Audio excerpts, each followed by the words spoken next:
எனக்கு என்ன ஆச்சரியம்னா சுந்தர்சி அவர்கள் இந்த மனுஷன் தொடர்ந்து டிகேட்ஸ் தாண்டியுமே வந்து ஸ்டில் தமிழ் சினிமா இண்டஸ்ட்ரியில் ஒரு ஹிட்டு கொடுக்குற ஒரு இயக்குனராக இருந்துக்கிட்டே இருக்கார்.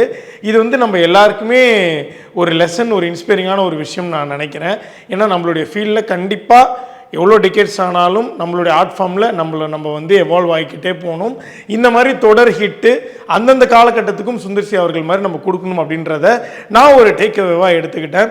ஏன்னா இப்போ இருக்கிற ஒரு ஜென்ரேஷனில் மதகஜ ராஜாவும் அவர் ஹிட் ஆக்குறாரு, அரண்மனையும் ஹிட் ஆக்குறாரு, கேங்கர்ஸ் அப்படின்ற ஒரு படத்தையுமே வந்து கொடுத்து ஹிட் ஆக்குறாரு. உண்மையாக வந்து ஒரு ஃபினாமினல் ஒர்க்குங்க. சுந்தர்சி சார் அவர்களுக்கு ஒரு பெரிய பாராட்டுகள், எனக்கு கைத்தட்டல்கள். அடுத்தபடியாக நம்ம வைகை புயல் வடிவேலு அண்ணன் வடிவேலு அவர்களை வந்து நம்ம வந்து இந்த மாதிரி பார்க்கணும்னு சொல்லி ரொம்ப வருஷமாக இந்த ரீசெண்ட் இயர்ஸில் வெயிட் பண்ணிகிட்டே இருந்தோம்.